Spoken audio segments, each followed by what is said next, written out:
ketika kita sedekah dengan perasaan kaya, ini yang akan memicu kepada kekayaan. Karena kita masuk pada tombol-tombol frekuensinya. Maka sedekah ya bilang tulus nanti dulu lah. Kita beli bakso nggak pakai tulus kok.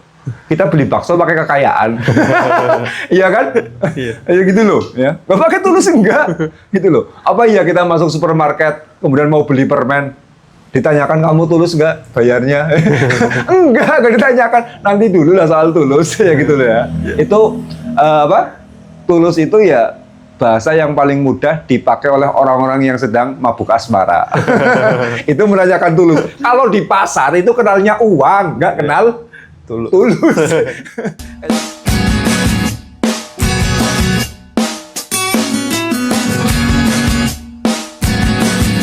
Assalamualaikum warahmatullahi wabarakatuh. Waalaikumsalam warahmatullahi wabarakatuh. Alhamdulillah ya, puji syukur. Kali ini kita jumpa lagi. Kemarin saya libur lumayan lama.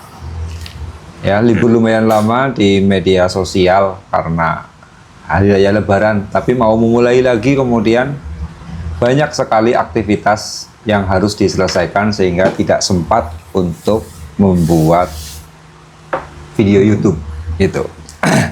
Nah, untuk kali ini saya ingin membicarakan, mengupas tentang suka memberi tapi tidak juga kaya. Artinya banyak kok orang dermawan. Ya, orang dermawan itu banyak. Tapi tidak semua orang dermawan itu kemudian kaya. Nah, ini. Kok ada orang yang kemudian mampu menarik uang dengan sedekah, dengan memberi. Tapi ya banyak juga yang kemudian tidak dimampukan untuk memberi. Iya. Tidak dimampukan untuk menarik kekayaan dari memberi, dari sedekah ini. Nah, ini yang saya ingin mengupasnya. Jadi kayak gini ya. Yang namanya alam semesta itu, ini adalah alam materialistik. Itu. Dan di alam semesta ini, segala hal itu sifatnya transaksional.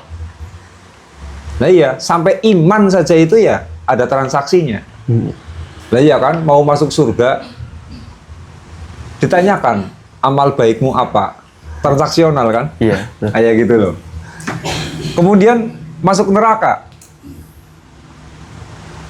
Apa kesalahan yang kamu perbuat? Transaksional juga. Jadi alam semesta ini memang transaksional. Kayak gitu loh. Lah, apalagi ketika kemudian bicara kekayaan. Jelas itu adalah bentuk transaksional itu. Nah, karakter transaksional dari alam semesta ini di mana apa? Berarti segala hal itu ada bayar, kemudian menerima. Siapa yang bayar, dia pasti menerima. Itu. Kalau dia membayar kebaikan, dia menerima kebaikan. Kalau dia membayar keburukan, pasti menerima keburukan. Itu. Lah, ini ketika orang itu kemudian membayar, resikonya orang membayar apa sih? Dia jadi memiliki sesuatu. Saya tidak punya ballpoint ini. Sesudah saya membayar harganya, kemudian saya memiliki ballpoint. Jadi siapapun yang membayar, akhirnya dia punya. Maka jangan heran kalau kemudian orang yang berani membayar, akhirnya dia punya kuasa. Orang yang berani membayar, akhirnya dia itu punya pengaruh. Orang yang berani membayar, akhirnya dia punya kedudukan yang terhormat. Orang yang berani membayar, akhirnya dia siap, akhirnya dia bisa untuk mengatur. Lah iya, orang membayar itu punya kuasa loh. Ya. Akhirnya punya kuasa. Dan coba kita datang ke restoran, memesan makanan, apa saja dilayani. Dia kuasa. Karena apa? Si pembeli itu membayar. Ini ya, membayar. Maka segala hal itu kalau kemudian kita itu membayar, kita itu akhirnya memiliki kuasa. Itu. Ketika kita sudah kuasa, kita punya kemampuan mengatur. Itu. Jadi makanya jangan heran kalau kemudian apapun itu butuh modal. Mau terhormat ya harus membayar. Ya iya kan, calon anggota DPR sampai kemudian mereka hutang-hutang ke bank hanya ingin agar dia itu bisa membayar. Karena syarat menguasai memang salah satunya membayar. Cuma kalau money politik ya kemudian jadi haram juga. Biasanya si anggota DPR itu ya sekedar lah ya mengurus administrasi, sekedar untuk mendaftar dengan partai tertentu, pasti butuh biaya gede. Dan mau nggak mau di depan rakyat dia harus ngebos. Karena apa? Dia itu ingin punya kuasa. Iya. Ini. Jadi orang yang membayar itu hebatnya di situ. Dia punya kehormatan, punya kekuasaan, punya kemampuan mengatur. Ini orang yang membayar. Maka paling bodoh itu adalah orang yang suka dibayar. Kerjaan kok saya disedekahi lah, saya dikasih lah, saya kekurangan, saya dibantu lah. Orang kok kerjaannya itu minta dibayar, kayak gitu ya. Apalagi kemudian tanpa pertukaran, maka itu adalah bodoh-bodohnya seseorang. Itu bodoh-bodohnya manusia. Karena apa? Kunci untuk memiliki saja dia itu tidak tahu. Padahal kunci kita memiliki, kunci kita itu punya, itu adalah membayar. Kok malah kemudian apa? Di pinggir-pinggir jalan, saya orang nggak punya, tolong dikasih. Kalau nggak ngasih proposal, tolong saya dibantu. Sudah, dia itu menyediakan dirinya untuk dikuasai oleh orang lain. Gitu ya. Nah ini. Nah, alam semesta ini itu transaksional. Tapi yang namanya membayar tidak begitu saja kemudian membayar itu menjadikan kita kaya. Tidak begitu saja ketika kita membayar menjadikan kita memiliki. Kayak gitu loh. Kenapa? Karena seperti ini. Kalau kita itu transaksi jual beli, iya. Kita membayar harga Pepsodent. Kemudian kita menjadi memiliki Pepsodent. Nah, sekarang kalau yang kita bayar adalah bentuk energi. Kita sodako, kita membayar loh. Tapi yang kita bayar itu adalah bentuk energi. Kayak gitu loh, bentuk energi. Ini, yang namanya energi ini, tidak mampu kita miliki kalau kemudian kita itu tidak punya atensi dan tidak punya intensi. Atensinya tidak ada. Intensinya, niatnya juga tidak ada. Nah, ini yang kemudian apa? Yang kemudian menjadikan energi kita itu terbuang saat kita membayar. Itu. Contohnya kayak gini ya. Kita sedekah. Ini kan membayar energi. Tapi kemudian ketika kita sedekah, kita tidak memiliki perasaan kaya. Tidak memiliki perasaan kecukupan. Tapi sebaliknya, kita justru malah memiliki perasaan kekurangan. Berarti yang dia bayar apa? Kecukupan apa kekurangan? Kekurangan. Nah, yang dia bayar akhirnya dia membayar kekurangan. Makin dia sedekah, justru dia akan makin kekurangan. Karena yang dia bayar adalah perasaan kekurangan. Itu loh. Ini. Nah sebaliknya, kalau kita kemudian sedekah dengan perasaan kaya, dengan perasaan kecukupan, berarti kita sedang membayar sebuah energi yang namanya energi kecukupan, energi kekayaan. Nah ini yang akan menarik kekayaan. Jadi nggak sembarangan. Karena apa? Yang namanya sedekah itu tidak ada pertukaran fisiknya. Transaksional secara fisik tidak ada. Kayak gitu loh. Kecuali kemudian kita memang beli cangkir misalkan ya. Sudah jelas diniati ditukarkan atau tidak, memang itu akan jual beli. Itu akan transaksional. Nah sedekah nggak bisa loh dia akan ditransaksional loh. Iya. Makanya yang terjadi adalah pertukaran energi. Itu loh. Nah, kita itu mau mempertukarkan dengan apa? Itu loh. Dengan energi apa? Kalau perasaannya yang muncul adalah perasaan kekurangan, ya sudah. Loh, apa ada orang sedekah dengan rasa kekurangan? Ya banyak lah.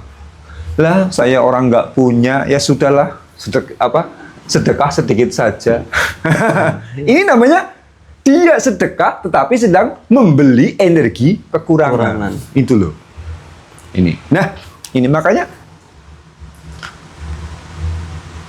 yang namanya alam semesta ini itu merupakan getaran-getaran frekuensi. Frekuensi, kemudian vibrasi juga. Nah, kita mampu membeli apa enggak? Kita mampu membayar frekuensi tersebut atau tidak? Nah, yang menjadi persoalan, ketika kita sedekah, ketika kita membayar, ketika kita itu memberi, kayak gitu, kita itu sedang masuk di frekuensi mana? Frekuensi kekurangan atau frekuensi kekayaan? Kita harus paham di sana. Karena apa? Di sanalah kita itu membeli. Di sanalah kita itu mempertukarkan antara uang, antara apa yang kita berikan kepada orang lain dengan energi-energi alam semesta. Nah, berarti kalau kita itu ingin menjadikan sedekah kita, menjadikan pemberian kita itu menjadi energi kaya, ya kita harus masuk kepada frekuensi kaya. Getaran yang kita vibrasikan, yang kita getarkan ke alam semesta juga getaran kaya. Ini pastikan tombolnya, frekuensi yang kita masuki adalah frekuensi kaya. Kayak gitu loh. Lah iya, masa kita beda frekuensi nggak bisa masuk loh. Ya. Ya apapun lah ya. Kita menggunakan handphone yang 4G misalkan. Lalu masuk di area 5G. Apa iya bisa nyambung? Nggak nyambung karena beda frekuensinya. Kayak gitu. Kita pakai radio MHz. Nggak akan pernah nyambung dengan FM. Karena beda frekuensinya.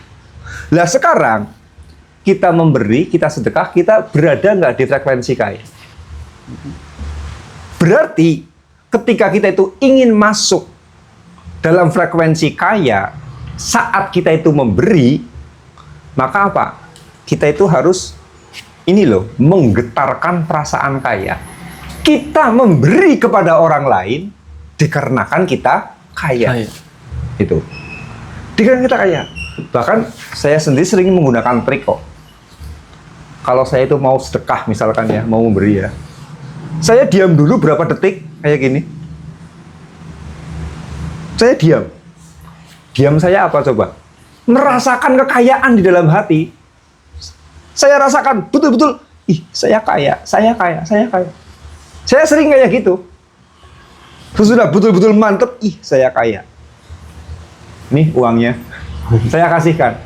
Karena saya sadar sepenuhnya, kalau saya tidak memiliki frekuensi kaya, maka apa yang saya berikan kepada orang lain, jangan-jangan membeli energi yang tidak ada gunanya. Itu. Loh, iya betul. Sekarang yang menjadi masalah kadang-kadang itu ada orang-orang yang membayar, tapi dia itu sedang membayar energi kejahatan. Ini banyak. Hasilnya ya akhirnya pidana. Dikarenakan memang dia itu sedekah, iya sedekah, tapi sedang membayar kejahatan. Ada itu energi jahat. Yaitu orang-orang yang melakukan riswah. Orang-orang yang melakukan suap. Mereka kan apa? Mereka sedekah kan? Iya. Memberi kepada orang lain tanpa pertukaran apa-apa. Tapi dia itu sedang membeli kejahatan, energi jahat. Yang dia dapatkan apa sih? Ya kurungan, pidana kan? Iya. Hukuman yang dia dapatkan, neraka yang dia dapatkan. Karena apa? Memang dia membayar tetapi untuk membeli Kejahatan. Iya, untuk membeli kejahatan. Energi kejahatan yang dia beli. Nah, maka mau nggak mau kita itu harus percaya bahwa sedekah itu akan menarik keberlimpahan. Sedekah akan menarik kekayaan, tapi dengan catatan, apa yang kita beli? Kekayaan atau bukan yang kita beli? Ini. Kalau kita sedekah membeli kekurangan, sudah hadir kekurangan itu. Akan kerapan uang lagi sedikit-sedikit dimintai terus sama istri. Marah-marah sama istrinya. Ini dia sedekah kepada istri, ngasih nafkah kepada istri, tetapi hakikatnya dia itu sedang membeli energi kekurangan. Lelaki kayak gitu makin miskin. Kayak gitu loh. Ya. Dimintai uang jajan sama anak, anaknya dibentak. Uang susah dicari kok. Jajan terus. Nah ini, ketika yang dia beli adalah kekurangan seperti itu, percuma dia itu ngasih sama anaknya. Karena apa? Sehabis ngasih sama anaknya, rezekinya semakin seret, semakin miskin, semakin melarat. Karena memang itu yang dia beli kok. Ini. Maka orang kalau memberinya itu ingin menarik energi kekayaan, masuki dulu frekuensinya, yakni memberi dengan perasaan kaya, memberi dengan perasaan cukup. Kalau perlu kita picu, ya, kita picu. Saya mau memberi, mau sedekah, ya. Kok rasanya sedang hambar, tidak begitu fokus dengan energi kaya. Ya, lakukan seperti yang saya lakukan. Heningkan diri dulu. Saya biasa kayak gini, diam. Hanya untuk apa? Merasakan, saya kaya, saya kaya, saya kaya, saya punya uang, saya punya uang.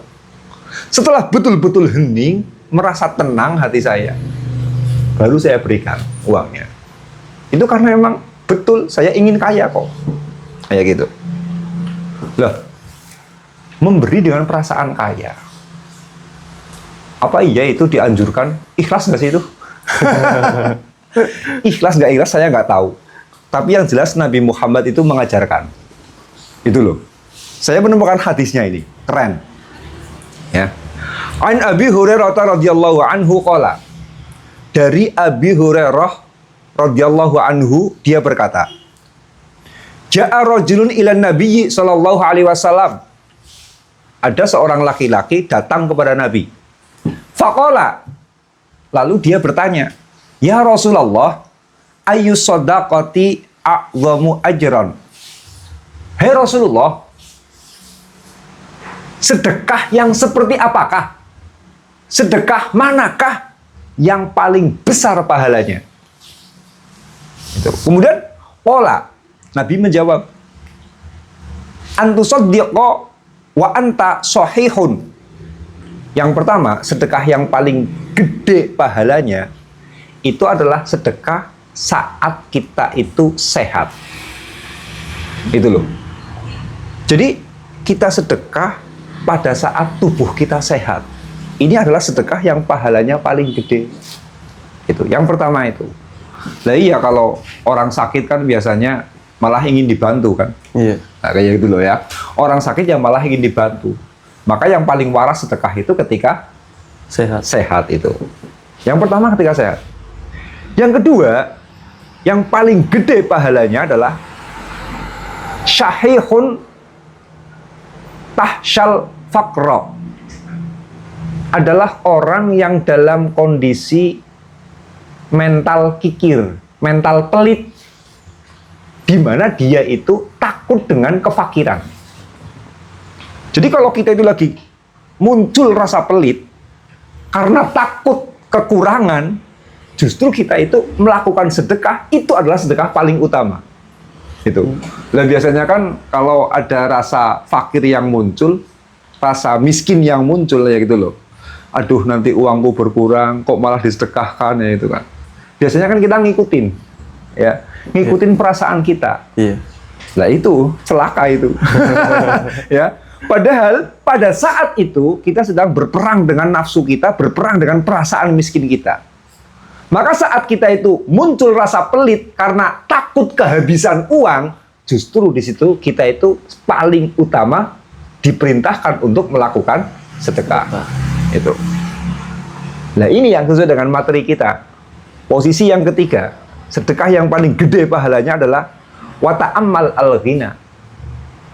Dan kamu sedekah wa ta'ammal al-ghina ketika kamu itu punya angan-angan ingin kaya. Itu loh. ketika kamu punya kemauan untuk kaya, itu kita disuruh sedekah. Itu. Nah, punya kemauan untuk kaya. Berarti apa? Kita ada perasaan kaya, iya kan? Iya. Saya pingin loh rezeki saya lancar, sedekah lah. Loh, saya kok Masya Allah, Alhamdulillah rezeki lagi gampang banget, sedekah lah. Karena ya gitu. Iya. Alhamdulillah saya pagi ini nerima nikmat luar biasa dari Allah. Ini saya harus sedekah ini kepada bapak sama ibu. Nah, kan sering apa ya seperti itu. Nah, ini yang namanya wata'ammal al-ghina. Kita sedekah, tetapi kita itu punya perasaan kaya. Gitu. Ya karena apa? Ketika kita sedekah dengan perasaan kaya, ini yang akan memicu kepada kekayaan. Karena kita masuk pada tombol-tombol frekuensinya. Maka sedekah ya bilang tulus nanti dulu lah. Kita beli bakso nggak pakai tulus kok. Kita beli bakso pakai kekayaan. Iya kan? Iya. Ya gitu loh. Ya. Nggak pakai tulus enggak. Gitu loh. Apa iya kita masuk supermarket, kemudian mau beli permen, ditanyakan kamu tulus nggak bayarnya? Enggak ditanyakan. Nanti dulu lah soal tulus. Ya gitu loh ya. Itu apa? Tulus itu ya bahasa yang paling mudah dipakai oleh orang-orang yang sedang mabuk asmara. Itu menanyakan tulus. Kalau di pasar itu kenalnya uang, nggak kenal tulus.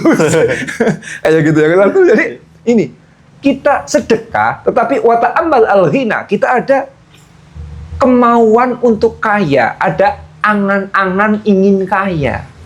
Itu. Jadi boleh-boleh saja. Jelaskan ini dalilnya jelas kan? Iya, ya kan? Jadi kita memasuki frekuensi kaya, menanamkan rasa berlimpah di dalam hati. Ini diperintahkan oleh Nabi. Dan itu adalah sedekah yang a'dhamu ajron, yang pahalanya paling gede. Ini ya. Jadi terus-teruskan. Kalau kita itu mau ngasih, mau sedekah, ini loh, tanamkan dulu perasaan kaya dalam hati. Ih, saya kaya, saya kaya, saya kaya. Kadang-kadang saya juga malah sampai ngomong. Saya sampai ngomong di mulut, aku sugih, bayar. Kayak gitu loh. Aku sugih, kasihkan. Jadi penting ini sedekah kemudian diiringi dengan rasa kaya itu. Nah, ini banyak orang yang kemudian sedekahnya itu tidak menarik kekayaan. Ya karena apa? Dia itu tidak bisa masuk di frekuensi kekayaan. Tidak bisa masuk di frekuensi uang, gitu loh. Dia sedekah, tapi cuman apa? Mengikuti rasa dermawan. Sedekah cuman mengikuti rasa tidak enak hati, kayak gitu loh. Sedekah mengikuti rasa terpaksa. Sedekah mengikuti rasa kasihan. Ini nggak narik kekayaan. Memang menarik kebaikan, menarik pahala, surga iya surga.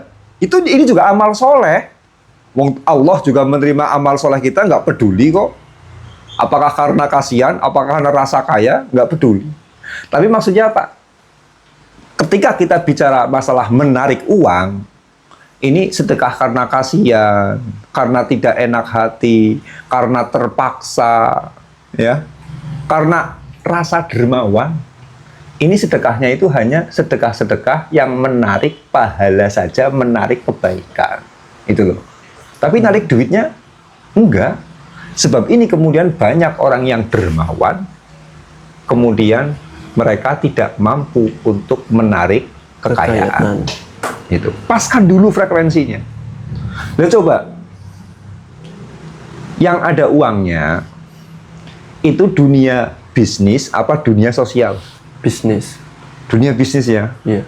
Lah iya kalau urusan sosial ya, kita mendirikan, misalkan ya, mendirikan semacam yayasan.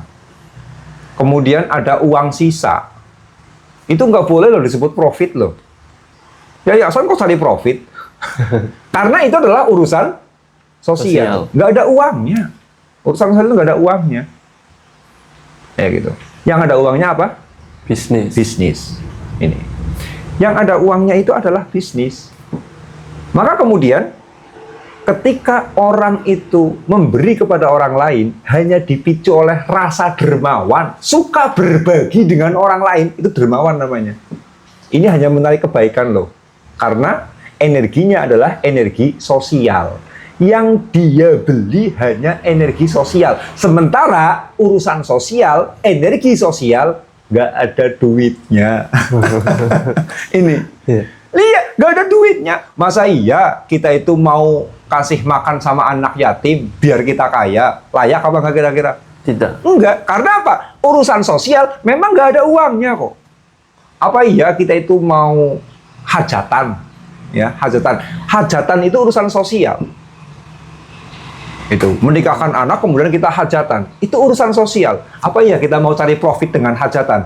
Ya nggak pantas. Memang urusan sosial itu nggak ada uangnya. Kok kita beli dengan rasa dermawan? Ya sudah, kita nggak dapat energi kaya. Karena apa? Kekayaan justru ada pada bisnis, ada pada uang, bukan pada urusan sosial. Maka ini kalau kita sudah punya rasa dermawan, jelas dermawan ini adalah sifat bagus. Katakanlah akhlakul karimah, kayak gitu ya, budi luhur. Ini jelas ini adalah akhlak yang mulia, mendapatkan kebaikan, mendapatkan surga, akhiratnya luas. Tapi ya itu untuk urusan uang kadangan seret. Ini ya seret itu loh. Nah ini banyak orang yang kemudian dermawan, suka berbagi, suka memberi, tapi kok ya nggak kaya-kaya karena faktor ini yang pertama, gagal memasuki frekuensi kaya. Itu. Lalu yang kedua,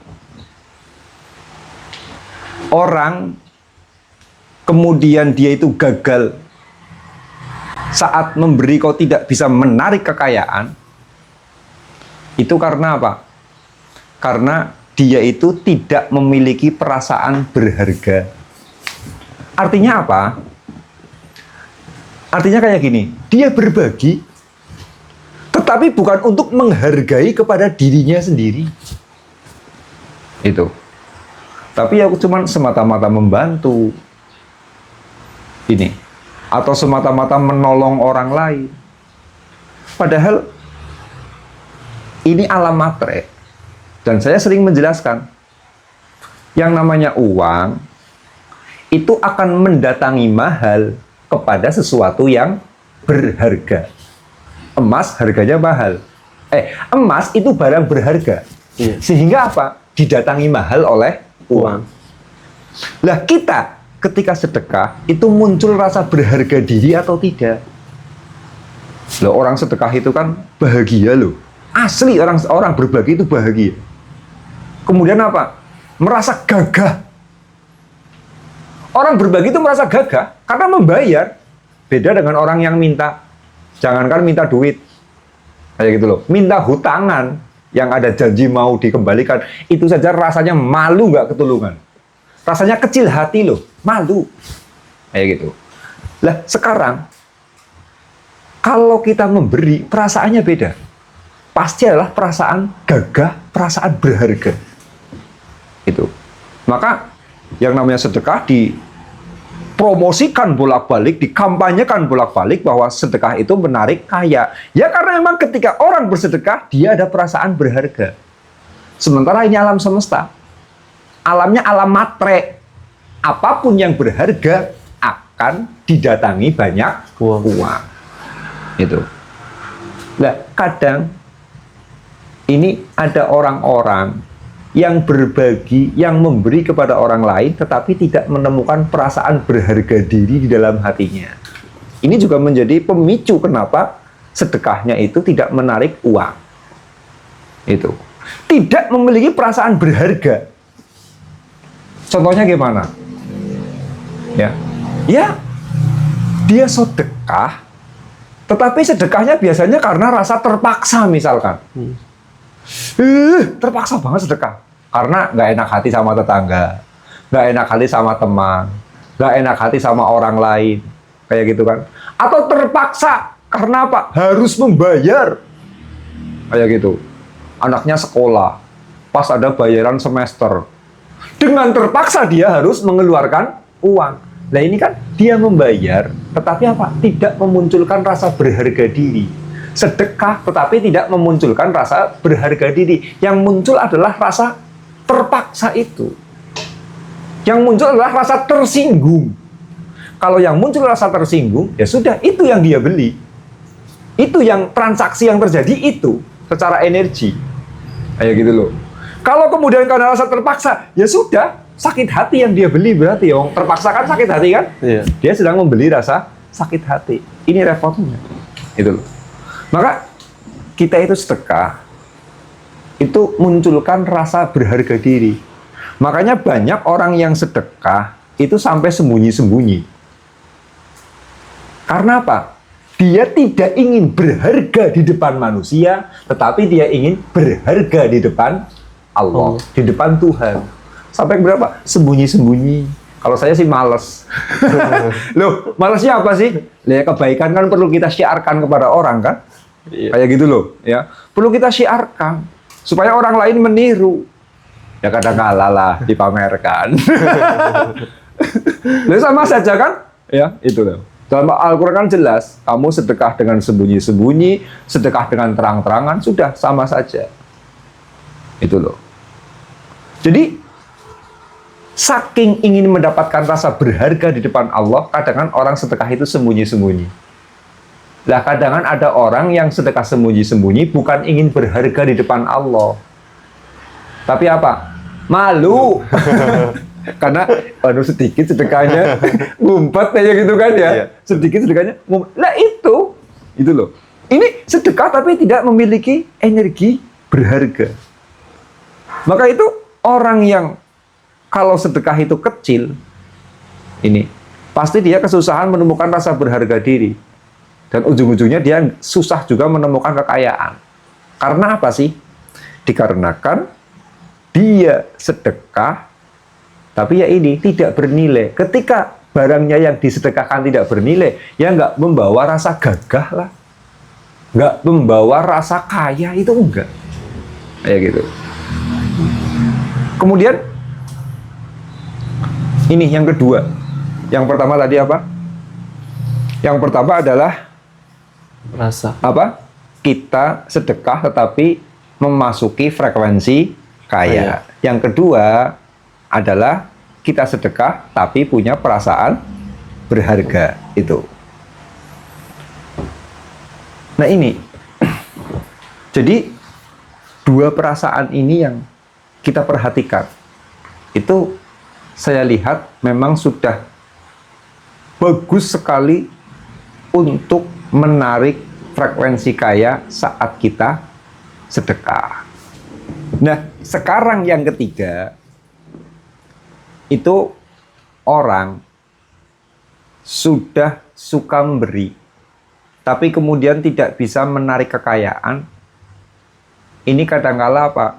Dipicu oleh pola pikir yang salah, mindset yang salah, dan dia itu tidak memiliki strategi kekayaan. Artinya kayak gini, mindsetnya itu salah. Ya, dia itu murah hati, dia itu suka berbagi, tetapi dia tidak punya pola pikir untuk menumbuhkan kekayaan. Soalnya yang namanya kaya itu tidak cuman murah hati loh, tapi yang namanya kekayaan itu terhubung juga dengan sistem bagaimana kita bisa memiliki itu. Lah, kalau kemudian rasa sosial saja yang memicu untuk bermurah hati, untuk dermawan, untuk berbagi kepada orang lain, kadang-kadang dia itu tidak punya mindset bagaimana untuk meningkatkan kekayaan. Yang ada dalam pikirannya hanya bagaimana mengkayakan orang lain. Tidak punya strategi bagaimana mengkayakan dirinya. Ini. Nah, kondisi begini, dia itu tidak punya strategi bagaimana menumbuhkan kekayaan. Ini yang akhirnya apa? Kemampuannya untuk memiliki harta menjadi lemah. Ibaratnya kayak gini loh. Ada cewek, dia cuman ikhlas melepaskan saja.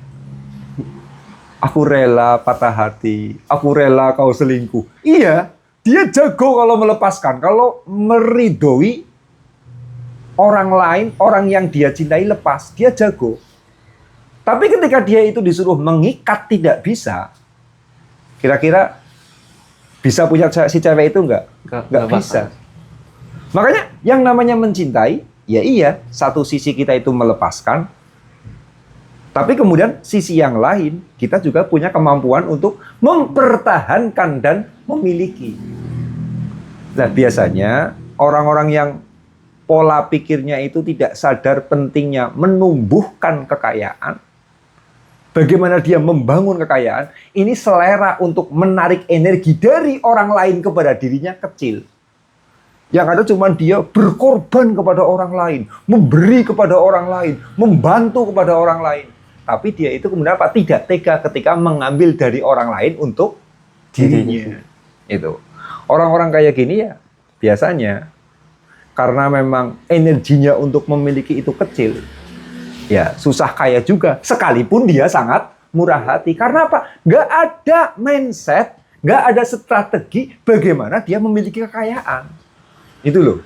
Ya cuman seneng aja ngasih orang, seneng.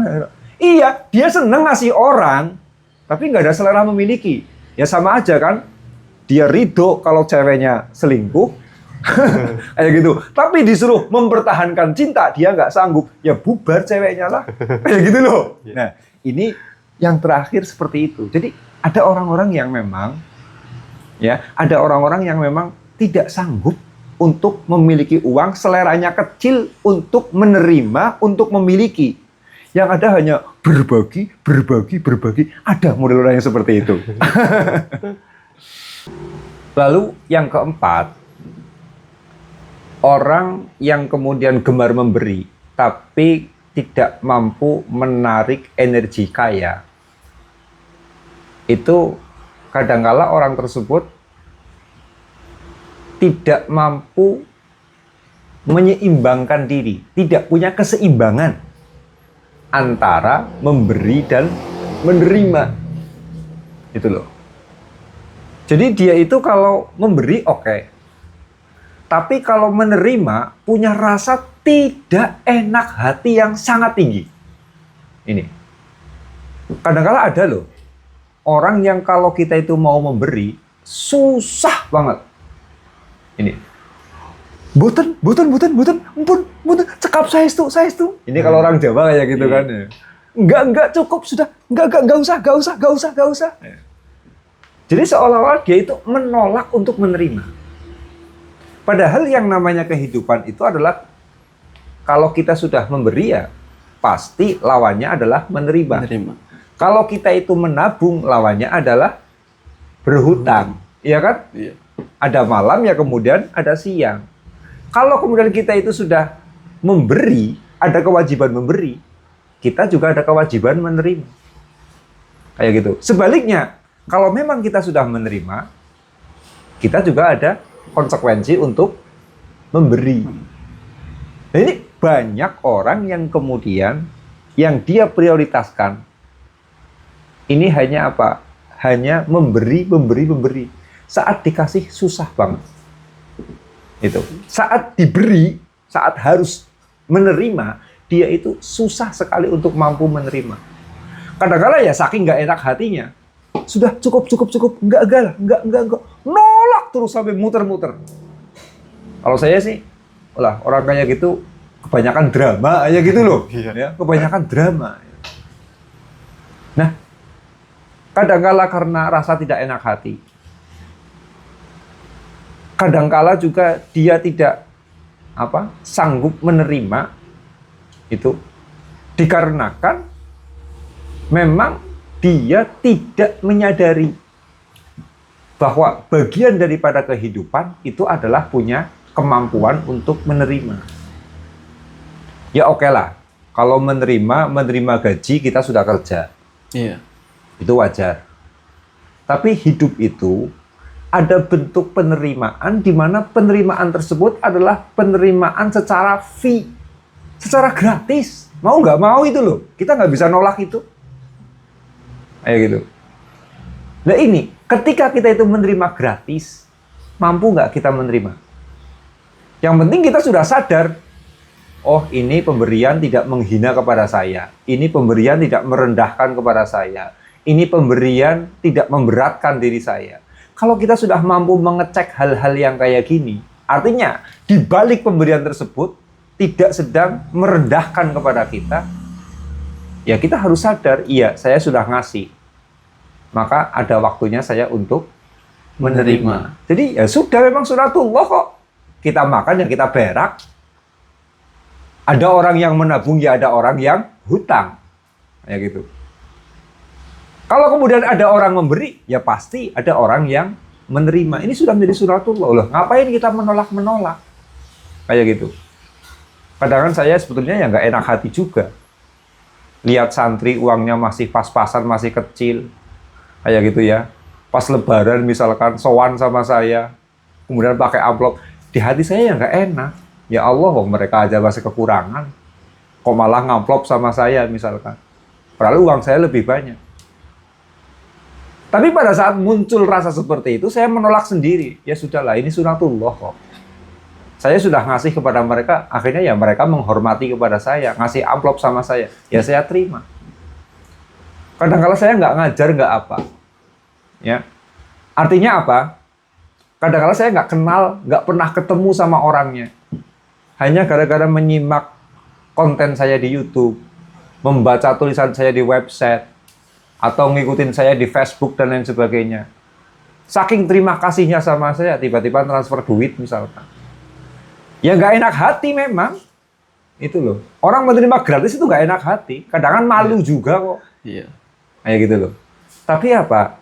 Di situ saya harus sadar, sudah ini adalah sunatullah. Bahwa tugas saya tidak hanya ngasih, tidak hanya memberi, tapi tugas saya dari Allah juga menerimanya. Dibikin biasa saja. Kita menerima pemberian, posisikan sama seperti kita itu memberikan sesuatu kepada orang lain. Yang terlarang kan kita mental kerek, mental ngemis, mental miskin. Saya orang nggak punya, kasih sini. Lah kalau minta itu sudah beda. Tapi kalau diberi kita tidak meminta, ya sudah, kita harus menerimakan.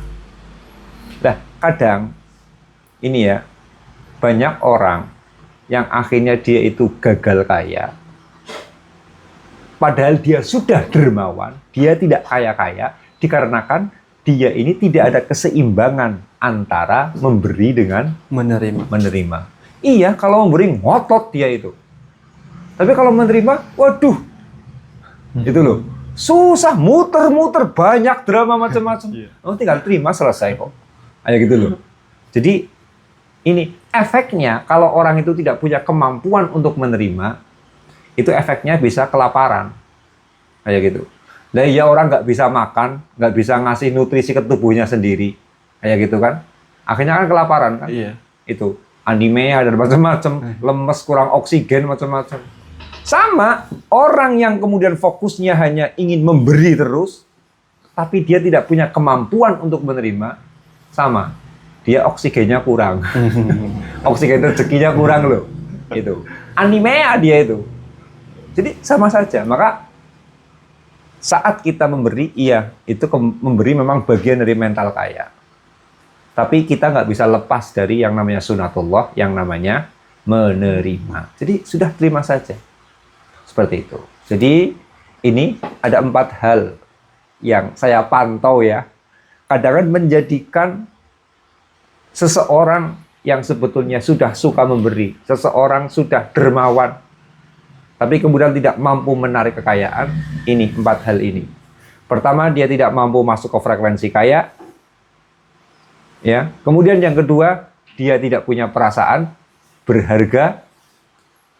Yang keempat, dia tidak punya pola pikir dan strategi untuk menumbuhkan kekayaan. Dan yang terakhir, tidak ada keseimbangan antara memberi dan menerima.